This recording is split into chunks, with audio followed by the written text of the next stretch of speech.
We see it. We see Lady Columbia. Okay. So do you see it? I'm gonna expand it. Let's see if I maybe. Yeah, we're seeing it nice and full. All right. You see it full. Okay. Yeah, Okay. So is it clear? it is to me. I see Lolly. Yes, give me thumbs up. I can see Mary. Okay, good. They're all giving thumbs up. Okay. All right. Okay. So I have to say this was when you asked me this, what, a couple weeks ago, 3 weeks ago? I'm like, I've been um doing I've been doing the research since I became a citizen 7 months ago. And it I've been studying and studying every day, and now try to kind of do a little presentation within like 45 minutes. I'm like, oh my gosh, there's so much to share. But I'm gonna give you what I've been putting together for the last 2 weeks. And even this morning, I'm like, oh God. So I'm gonna share you some pictures and some images that I created. And, and again, it's my story, what I've really was called to kind of really remember why I have to remember Lady Columbia. And so here it is. And there's words to every screen, so I keep myself on track Sorry. because I could go down a rabbit hole. So here it is, Lady Columbia. So remembering the feminine soul of America. Now, Deb, stop me anytime if you're having a issues with the slides or my voice. Will do. Okay, thank you. All right. So she is the soul of America, and she stands right on top of our nation's founding motto, which is El pluribus unum, which means many of us, one. And Lady Columbia stands right above it. She's embodying its meaning. And this is the first time I use a slide. So Okay. So bear with me. Thank you. So before we begin, I want you to know that I'll be sharing links. And then at the end of this presentation, I will put some of those links on chat. So these are sources, texts, and materials that guide my research and help me see this story more clearly and more deeply. So what I'm sharing today is not a declaration of absolute truth, but it is something that resonate within me. And it is what reveal itself through research, reflection, lived in my body. So this is my discovery, my inquiry, and my perception of what I've discovered here in this beautiful country of ours. So it is the surface layer of something much larger. So we could go deeper, and maybe one day I'll do a course, you never know, but there's so much depth into this. So today I'm inviting you into the doorway into the remembrance so it arrived as it arrived to me, for me. So let's begin. Who is Lady Columbia? If you ask most Americans today, they don't really know. And I've been asking. And yet her name is everywhere. She's the District of Columbia, Columbia University, even a province, British Columbia, the Columbia River. There's in countless cities, there's counties and streets across this country. And she was America's original national symbol before Uncle Sam, before the bald eagle became dominant, and way long before the Statue of Liberty. But unlike those symbols, Columbia has largely faded away in our public eye. So who is Lady Columbia? Columbia began appearing in the early 1700s as a poetic and symbolic name for the Americas and later for the United States. Over time, Columbia emerged as a symbolic feminine figure representing the New World, a land imagined beyond European monarchy, the spirit of liberty, the moral conscience of the emerging nation. In poetry and visual art, Columbia was depicted as a classical, goddess-like figure, symbolic rather than religious, draped in ancient robes linking her time to timeless wisdom, often crowned with stars, suggesting celestial guidance, holding symbols of peace, hope, and victory. Importantly, Columbia was not a deity or a historical individual, but she was a personification, an archetypal image used to give form to ideals such as freedom, sovereignty, and civic responsibility. In this sense, Columbia represents the soul of the nation, the guiding idea that government exists to serve life, liberty, and conscience. And this is why she matters. When the United States named its capital the District of Columbia, and when artists and architects placed feminine, now let's say that again, feminine symbols above seats of power, they were invoking an ideal. A reminder that authority must always answer to something higher than power alone. It needs to answer to truth, justice, and the moral law that protects the people. So let me share my my story and how this all became personal to me. It started very simply as I was studying for my US citizenship test.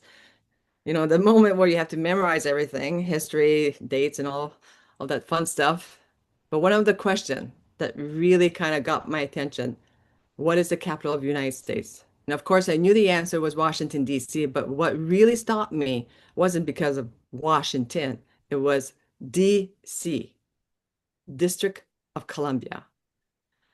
And I remember thinking, who is Columbia that there's a whole entire district carry her name? And that question landed so much in my body, not in my mind. So as I began looking into it, I realized something surprising. Columbia wasn't just a place name, she was a symbol, a feminine figure used to represent the land, liberty, and the emergent identity of a nation.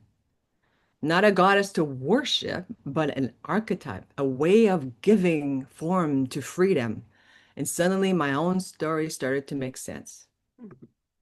You see, I was born in British Columbia on the land of the Peace River. And so this is an actual picture of the city that I was born in British Columbia. So that's a beautiful river, and it's called the Peace River. And I also was baptized in the Resurrection Church that still exists today. So for me, peace, resurrection, land, body, all of these themes present in my life long before I had language for them.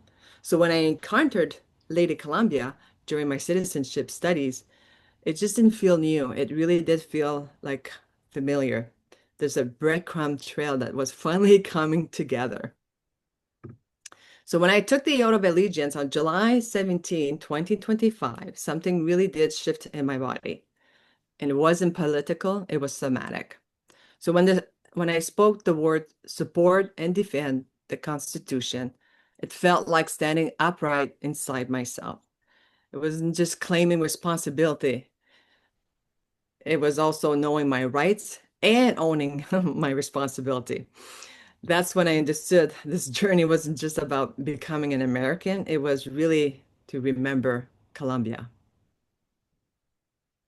And so when I learned about Phillis Wheatley, this is where it started to click even more deeply. So, you know, Phillis Wheatley, she was an enslaved African woman who became one of the first published poets of America. During the Revolutionary War, she wrote a beautiful poem to George Washington, and in it, she gave voice to Columbia. And for me, that voice really was like she channeled Columbia. So, as a living feminine presence, she didn't even invent her, she really did spoke her. She gave the revolution a soul, and George Washington felt it so much that he invited her to meet him. So for me, Lady Columbia isn't a myth. She's a symbol of conscience, a feminine intelligence woven through our land, our body. It's an architecture, and it's also our history, but it still is living today. So she wrote, there's a piece that I took. The poem, it's actually, we could actually go even in more in depth with her poem because there's so much stuff in her poem. But this one, I just kind of wanted to take it out. She says about Columbia, celestial choir, enthroned in realms of light, Columbia's scenes of glorious toils I write. So That would be interesting to kind of you go and check her poem. It's beautiful. And what he wrote back to her was really nice too. So anyways, let's go deeper into what Colombia actually represents.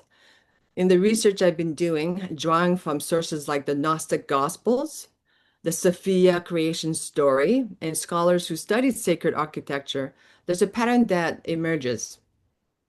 And so Colombia isn't just a political symbol. She represents a mother principle, not a biological mother, but a creative, generative consciousness from which all life and all ascension emerges. Sophia, divine wisdom, the feminine face of God. And here's the key. This divine humanity is not born from the Father alone. It is birthed through the Mother. In the Sophia creation story, which were recovered texts from Nag Hammadi. So Nag Hammadi actually discovered a bunch of discovered texts that they discovered in Egypt in 1945. And there's the Mary Magdalene Gospel, there's Thomas, and then they talk about Sophia. Very interesting. So in those texts, we learned that Sophia is the creative force that births the material world. She doesn't rule it through dominance. She holds it through presence. She is the womb from which all things emerge. She is the mother principle encoded into the nation's founding mythology. In Colombia, and then I would argue that she does express America. And she's the beautiful ancient archetype. So if Colombia represents the mother principle, where do we see her most powerfully? We see her right there at the Washington, D.C. She's everywhere there. She stands above law, not inside it. She witnesses rather than rules. She reminds rather than commands.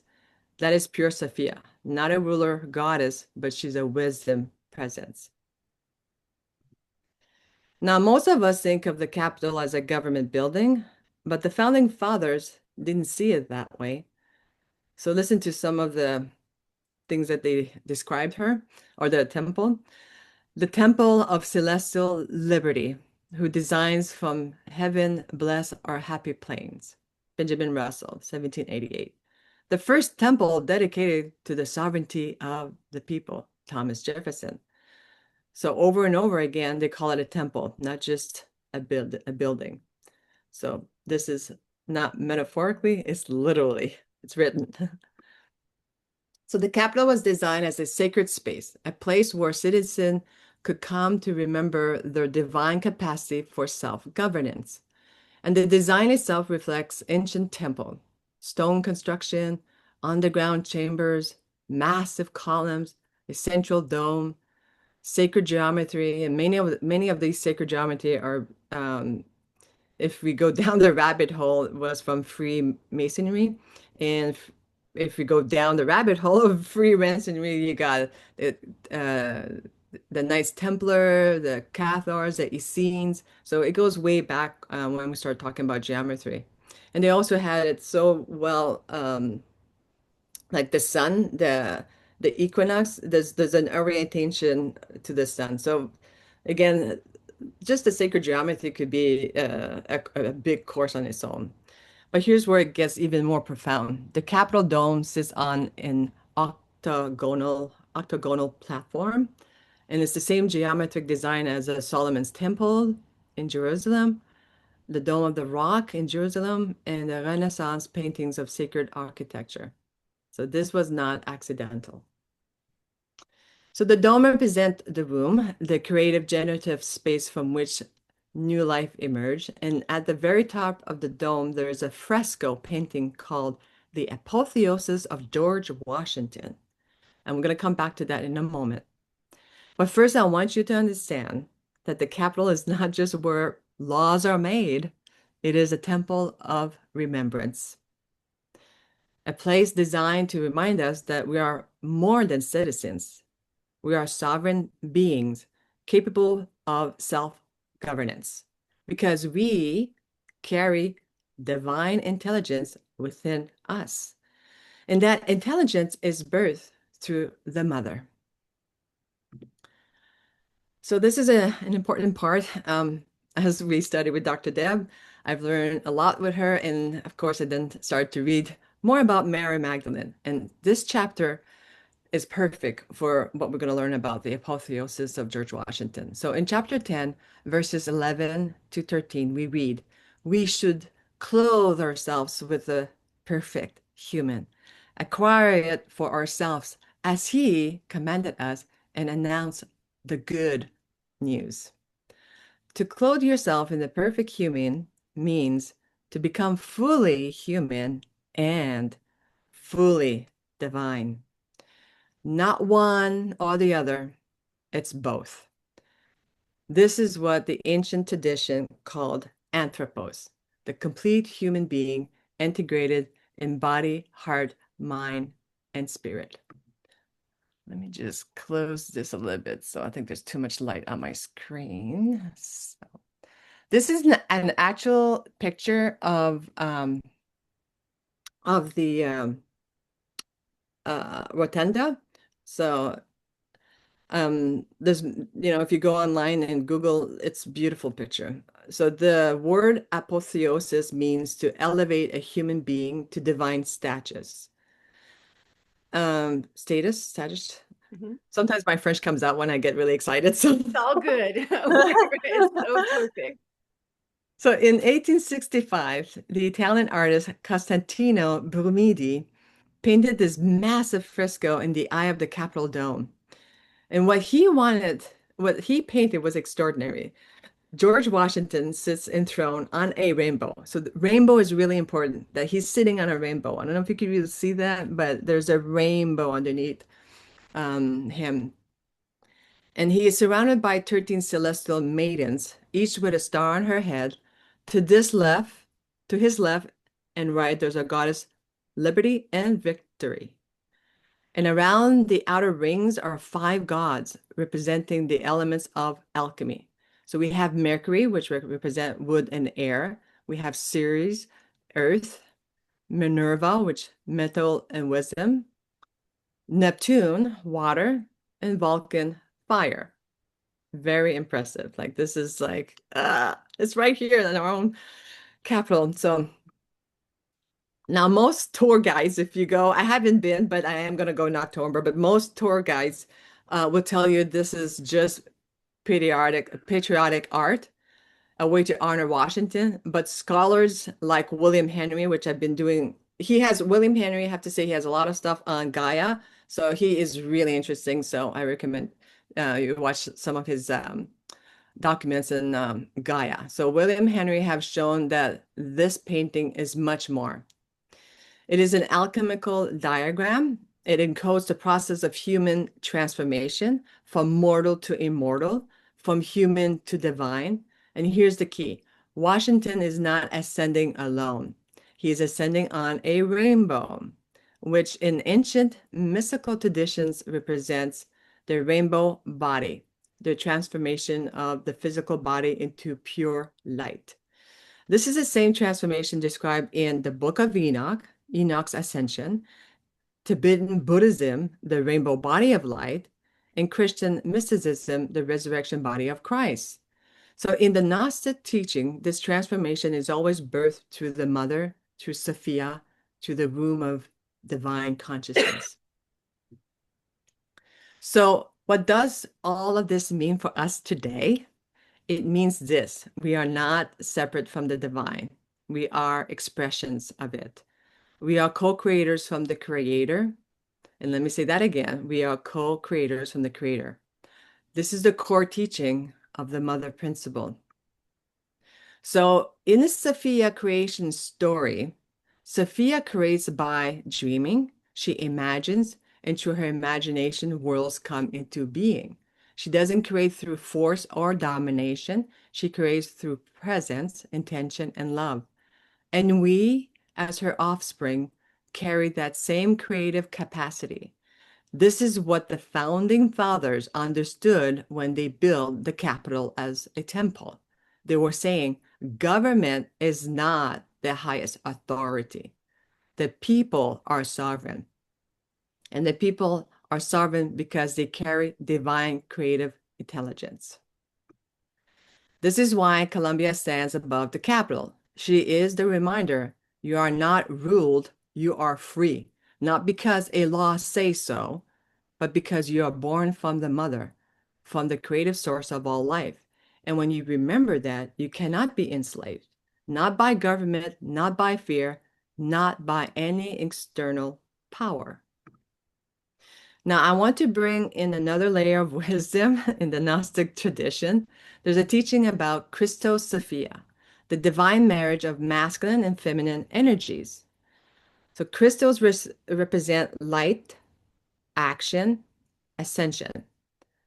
Sophia represents wisdom, creation, the womb from which all emerges. And they are not separate. There are two aspects of the same divine wholeness. So in the American story, we see this balance about Washington, but his ascension was not self-generated. It is birth through Columbia, the Sophia energy, the mother who holds the moral field. So George Washington represents the Christos energy. He was the light bearer, the one who leads the revolution and the one who ascends. And Columbia represents the Sophia energy, the mother who holds the moral field. This is a missing piece in so much American history. So restoring Columbia means restoring Sophia, the divine feminine wisdom that births and sustains all life. And this restoration is not just symbolic, it is somatic.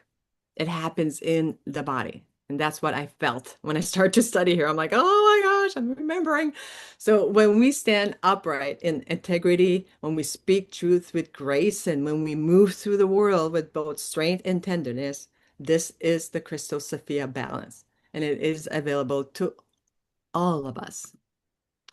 So now here's where this all becomes practical. And how do we actually embody this wisdom? How do we move from understanding Columbia intellectually to living her in our bodies? The answer is really simple. We do it with Dr. Deb on Mondays, but we have to do it every day. We move, we dance, we breathe, we practice. And the body is not separate from spirit. The body is where spirit lives. And when we move within with our intention, when we align our breath, our posture, and with the awareness of our divine nature,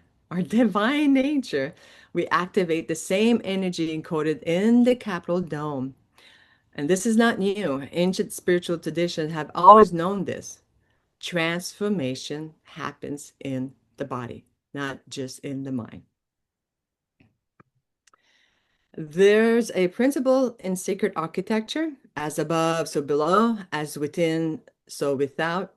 The Capitol building is designed to mirror the human body. The foundation is the root, the earth connection. The crypt is the womb, the place of gestation. The rotunda, which is the heart, the center of circulation. The dome, the crown, the connection to the divine. And when you stand in the Capitol rotunda, you are standing inside a body, a sacred body designed to remind you of your own sacred body. And this same principle applies to your homes, to our communities, to our lives. And structure matters. The space we inhabit shape our consciousness. If we live in chaos, our minds become chaotic. If we live in beauty and order, our minds become clear and focused. And this is why during my citizenship journey, I kept receiving the guidance. Your home needs more structure. Structure your space. Mirror the sacred geometry, because when we create sacred space in our external environment, we also support the sacred order within us. So the Capitol teaches us, build your life like a temple. Create spaces that remind you of your divine nature. Align your daily rhythms with the cycles of nature and spirit. And in doing so, you become a living sanctuary, a place where Columbia can dwell. So what is liberty? The founding fathers spoke of liberty as a political right. But Colombia teaches us something way deeper. Liberty is a spiritual birthright. It is the freedom to remember who you are, not who society tells you to be, not who your conditioning says you must be, but who you truly are at the deepest level of your being, a divine soul incarnated in a human body with the capacity to create, to love, to transform. This is the liberty the capital was built to honor. Not just freedom from tyranny, but freedom to become fully human and fully divine. And this is why citizenship is not just a legal status, it is a sacred responsibility. So when I took the oath of allegiance, I felt it in my body. I wasn't just pledging loyalty to a government, I was claiming my place in a lineage of consciousness, a lineage that says we, the people, are sovereign. We are capable of self-governance because we carry divine intelligence. We are responsible for the world we create. And this responsibility is not a burden, it is a privilege. It is the highest expression of human freedom. So, how do we live in this remembrance, and how do we carry Colombia's wisdom into our daily lives? It starts with simple practices. One, stand upright in your body. Feel your feet on the earth. Lengthen your spine. Open your heart. This is embodied sovereignty. Two, speak your truth with grace, not with aggression, not with apology, but with clarity and compassion. This is the voice of Colombia. Three, create sacred space in your home. Clear the clutter. Bring in beauty. Honor the space where you live. Four, move your body with intention. Walk, dance, stretch, breathe. Movement is prayer. The body is the altar. Five, remember daily, you're not separate from the divine. You are an expression of it. You are a co-creator, not a victim. You are free. And six, offer your gifts to the world. Columbia asks, what wisdom do you carry? What love do you have to give? What beauty can you create? Don't hide, don't shrink. The world needs what you have to offer. So today, I rise, the resurrection of the divine feminine. This is the voice of Columbia, speaking through a modern woman. This is the resurrection, the rising up of the divine feminine in our time, not to dominate, but to balance. Columbia is not a relic of the past. She is alive. She is present. She is calling us to remember her. We are born from the mother. We carry her creative power. We are sovereign, free, and capable of transformation. So today, I rise, we rise, and thank you for listening. Thank you for being here, and thank you, Dr. Deb, because you really brought me to a rabbit hole when you asked if I wanted to present Colombia. And it has been one of the greatest journeys of remembrance in my life in the last couple of weeks that it really kind of compressed everything in. So we all remember Colombia. And I do have a little video. It's only 3 minutes, and I think it's perfect for Today I Rise. It's right here in my notes. And let's see. I want one of those. Hold on. Yep, and it's good. I want to see the full frame. No.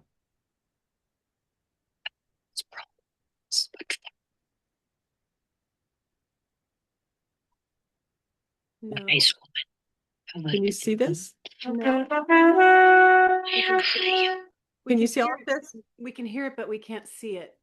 You can't see the video? No, you Okay, may. you know what? Let me send it to you on chat, and maybe you could show it on your screen. That'd be probably better. Okay, So, I can do that. how do I get out of here? You can stop sharing your screen. Okay, stop share. There you go.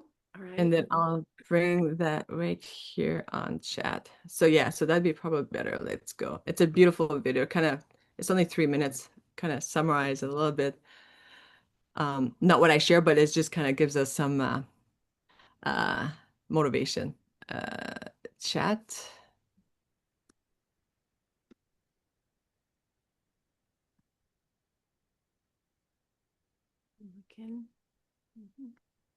Sure, there it comes. But first, Joni, just a minute. I just want to pause. We'll watch it. We'll watch it. I mean, let me make sure I can see everybody. Hold on. I want to, well, I'll do that in a minute. I will come to everyone in a minute. I just want to say how, thank you, thank you, thank you. I felt every word in my body. I'm so grateful for you. I'm so grateful for your journey, for you awakening in us I'll speak for myself. I didn't realize what I was taking for granted until you came into our midst. And I've been brought to tears many times since you started sharing, and many times this morning. And I'm um, I'm just overwhelmed with gratitude for you and for the way that you just allowed this immense power to pour through you. And your presentation is beyond beautiful. And I can't wait for you to bring it out into the world. And I want to do everything I can to support you in that. And I know we'll have more thanks, but I just wanted to pause because it was, thank you. Oh, Yeah, thank you so much. well, thank you for asking me because I was like, and I said to Jamie, I've been on this for like literally 80 hours. Like I put so much, I'm like, oh my gosh, I'm going to create an image. I have to recreate this. And it's like, and I wanted to give so much, but how do you put this in, 40 minutes, And so, and I realized, it's almost like because you asked me, this was okay, I gotta do this. Like I shared with you guys, but I didn't think that she wants to be pulled out, remember, right? And so thank you so much for asking me. Oh, yeah. I mean, and I just want to say in the comments, merci, Joni. Christine says, merci. Kathy, wow, thank you so much. We need this, especially now. Exactly, Kathy. It's really why. I mean, it's beautiful and wonderful anyway, but now, especially now, I just thought, now, Joni, now. I So, know what happened yesterday with all what's right. happening, and I'm like, oh my gosh, the timing, like it's it's meant to be shared. And so that's why she represents so much peace, and we need to stand by her, because there is chaos, but if we stand strong in peace and love and know that we are gonna be okay because of her presence. Yeah, I keep getting calm amidst the chaos. That and even in many of the pictures, that she is the calm in war, even. She's like and Marilyn says, thank you, Joni. Beautiful images, is such beautiful images. Beautiful, your words, beautiful presentation. Christine says, all this makes the assault of 121 on the Capitol even more, more, yeah, heinous. That's right. Cindy, so beautiful, powerful imagery. Epiphany Joy, thank you so much. Geraldine, thank you. Joni, so beautiful. I visited the US Capitol this year and felt in my body everything you described. I felt the wisdom. I'll return and embody this new knowledge. Grace says, thank you. Fascinating. Jody, ditto to Deb's absolutely incredible. Vicky, double ditto. Maria, yes, I had no idea. Exactly right. Divine timing. Becky, that was so beautiful. I would love copies of your slides. They're magical. Roxane, oui, merci beaucoup. Bien, bien expliqué. Très bien.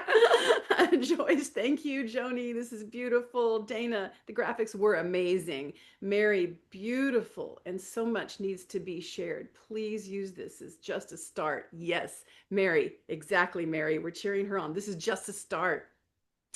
Yeah, Kim, love your heart for America. You chose to become a citizen, something that so many of us were born here and gifted with, and we dismiss it, right? Très bon, Dana says. Barbara Ann, we need a feminine presence in the White House. Yeah.